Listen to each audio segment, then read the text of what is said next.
A simple favor from my husband's friend took a shocking turn, a true infidelity story. My name is Amanda, and for most of my adult life, I thought I knew what trust really meant.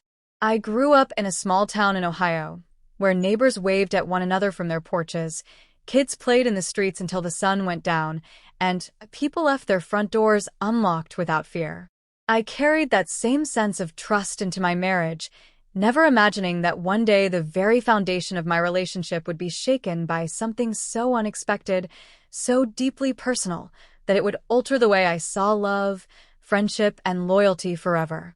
This is the story of how one simple favor spiraled into something I never thought I'd experience, a story of betrayal, choices, and the fine line between love and temptation.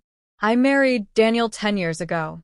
He was everything I could have asked for in a husband: steady, reliable, hardworking, and gentle. We had built a life together, one that I thought was strong and unshakable. We lived in a quiet suburban neighborhood in Cleveland, in a modest but cozy home that echoed with laughter, love, and memories. Daniel worked as a project manager for a construction company, and though his job often demanded long hours, he always tried to make time for us. I worked part-time as a teacher's aide at the elementary school nearby, a job I adored because it gave me the chance to spend afternoons with our daughter, Emily, who was 8 at the time this story unfolded. Daniel had a best friend named Mark. The two of them had been inseparable since high school. Mark was practically family, the kind of friend who showed up at our daughter's birthday parties, helped us move furniture when we bought the house, and even spent Christmas Eve with us a few times when he didn't want to be alone. He was charming, funny, and always seemed to have a story to tell. Unlike Daniel, who was quiet and reserved, Mark was outgoing and charismatic. People were naturally drawn to him. I never thought much of his presence in our lives.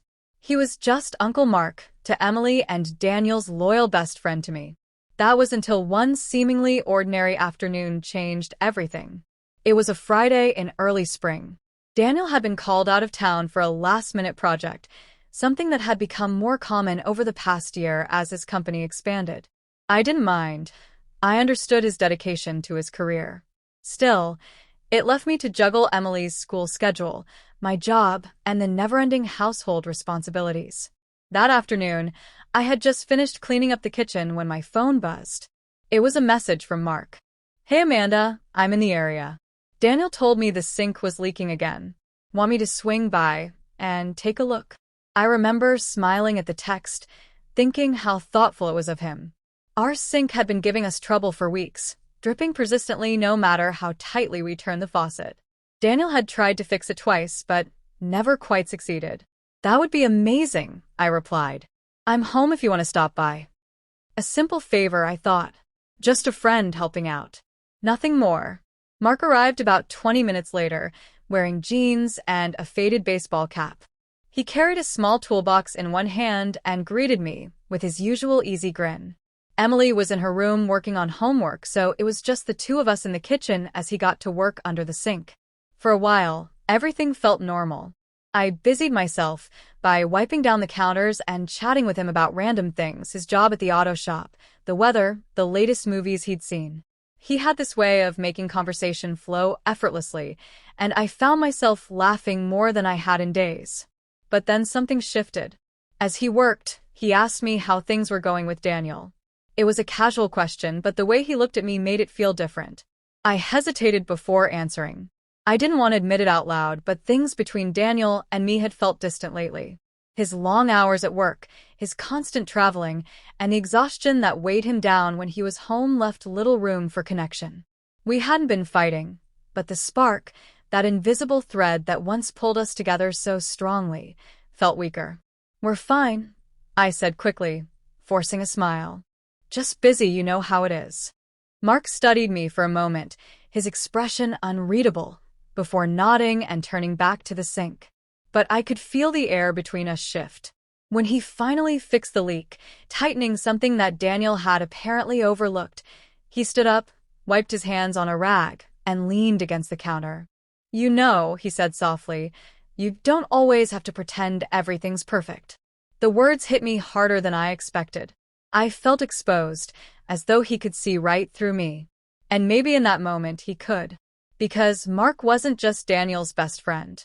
He had been around long enough to notice the subtle changes, the way Daniel and I interacted or didn't. I should have laughed it off, changed the subject, thanked him for fixing the sink, and sent him on his way. But instead, I found myself opening up in a way I hadn't with anyone else in months. I admitted I was tired, that sometimes I felt like I was carrying the weight of our family alone, that I missed the version of Daniel who used to surprise me with date nights or hold me close without me asking. Mark listened. He didn't judge or interrupt, just listened with an intensity that made me feel seen. And in that vulnerable silence, something unspoken passed between us. When he finally left that evening, nothing inappropriate had happened, but something had begun. A thread pulled loose, unraveling a part of me I didn't even realize was fraying. Over the next few weeks, Mark found excuses to stop by. Sometimes it was to drop something off for Daniel. Other times it was to check on a home project. Each visit seemed innocent enough, but with every encounter, the conversations grew deeper, the glances lingered longer, and the tension between us thickened. I told myself it was harmless, that I was just grateful to have someone to talk to. But in the back of my mind, I knew I was walking a dangerous line. The moment everything truly shifted came one rainy evening. Daniel was out of town again, and Emily had gone to a sleepover at her friend's house. I was home alone when the storm knocked out the power. I lit candles around the living room and curled up on the couch with a blanket, trying to read by the flickering light. That's when there was a knock on the door. It was Mark. I was driving home and saw your house was dark, he said. Just wanted to make sure you were okay. I invited him in, grateful for the company. We sat in the dim glow of candlelight, talking and laughing as the storm raged outside. At one point, thunder shook the house, and I jumped, spilling the glass of wine I had been holding. Mark quickly grabbed a towel to help me clean it up, and when our hands touched, I felt a spark that made my heart race. We froze, eyes locking, the air thick with something neither of us could ignore anymore. Amanda, he whispered, his voice low, almost questioning. I don't know what came over me, but I leaned in before I could stop myself. The kiss was soft, tentative at first, but it carried a weight of everything unspoken between us. The loneliness, the longing, the temptation we had both tried to resist. It all collided in that single moment.